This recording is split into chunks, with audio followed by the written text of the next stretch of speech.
Halo semua, perkenalkan nama saya William Kristianusi Pangalinan dengan NIM 200903022. Asal program studi saya S1 Teknik Industri Universitas Mulawarman. Nah, teman-teman kembali lagi nih di YouTube, channel YouTube Teknik Industri Universitas Mulawarman angkatan tahun 2020. Nah, pada video kali ini saya akan menjelaskan atau menampilkan diagram ERD dan DFD dari studi kasus yang telah diberikan oleh Pak Jerry. Di sini juga saya akan menjelaskan rekomendasi apa yang akan saya berikan untuk studi kasus yang telah ditampilkan di layar teman-teman gitu. Nah, untuk studi kasus kali ini saya akan bacakan firma hukum Hotman Paris and Friends atau HPF telah tumbuh secara signifikan selama 1 dekade terakhir dan ingin pindah ke sistem otomatis untuk menyimpan catatan penagihan. Nah, jadi firma hukum HPF ini masih manual nih kalau kita lihat ya. Untuk setiap kasus, jenis informasi yang ingin disampaikan perusahaan terlihat seperti gambar yang ditampilkan di halaman berikutnya. Setiap pengacara yang bekerja di perusahaan memiliki nomor karyawan 5 digit gitu ya, yang unik dan tarif penagihannya per jam gitu.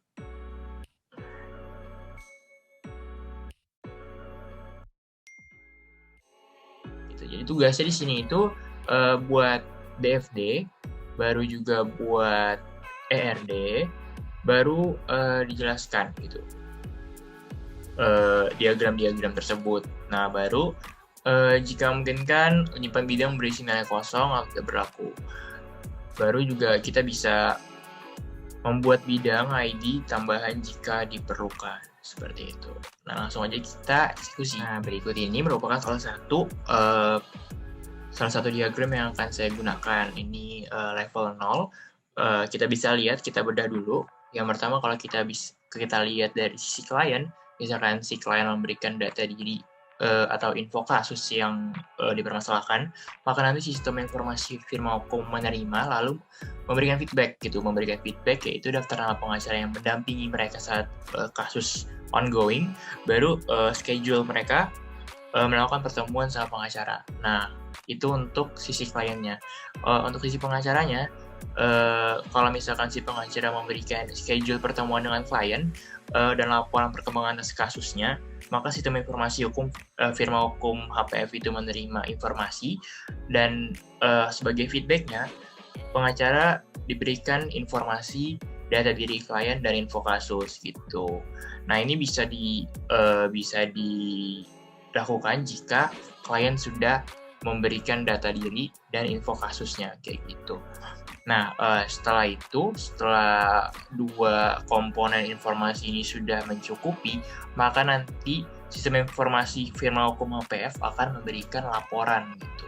Laporan kepada supervisor atau pemilik dari firma hukum Hotman Paris and Friends, seperti itu. Oke, kita naik satu level ke level 1 gitu. Nah, kita mulai dulu dari sisi klien ya. Untuk sisi klien yang bisa dilihat, yang pertama itu melakukan registrasi, yaitu nama, nomor telepon, seperti yang ada pada studi kasus tadi, dan juga ditampilkan pada gambar yang ada studi kasus. Nanti data-data tersebut terkumpul database data klien gitu. Nah, nanti data itu masuk ke sistem informasi firma hukum gitu. Nah, untuk step keduanya, setelah registrasi, si klien ini harus daftarin kasusnya ini apa gitu. Baru setelah mereka mendaftarkan kasusnya, nanti masuk ke database info kasus gitu. Baru nanti masuk ke sistem informasi firma hukum HPF gitu. Nah, setelah itu step 3-nya itu pengacaranya login gitu kan, karena udah mungkin dihubungi oleh pihak firma hukum atau supervisor bahwa ada kasus nih gitu.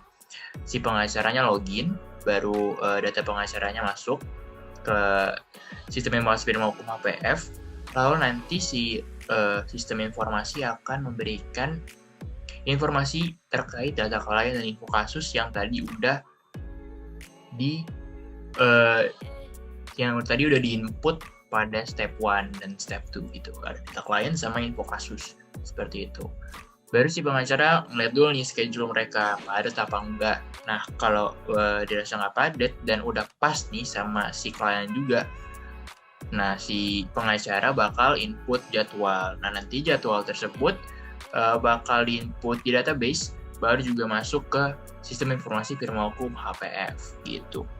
Nah, udah kayak gitu, baru nanti sistem informasi firma hukum akan memberikan database atau display, entah itu di website atau di situs resmi HPF, tentang jadwal pertemuan dengan klien sama data si pengacaranya gitu. Padahal kita perlu tahu pengacara kita ini siapa gitu. Nah, setiap pergerakan yang ada pada klien dan pengacara, entah itu ongoing atau proses gitu, itu akan berbentuk database laporan gitu. Nah, nanti database laporan ini bakal dikasih ke supervisor atau pemilik dari firma hukum Hotman Paris and Friends, seperti itu.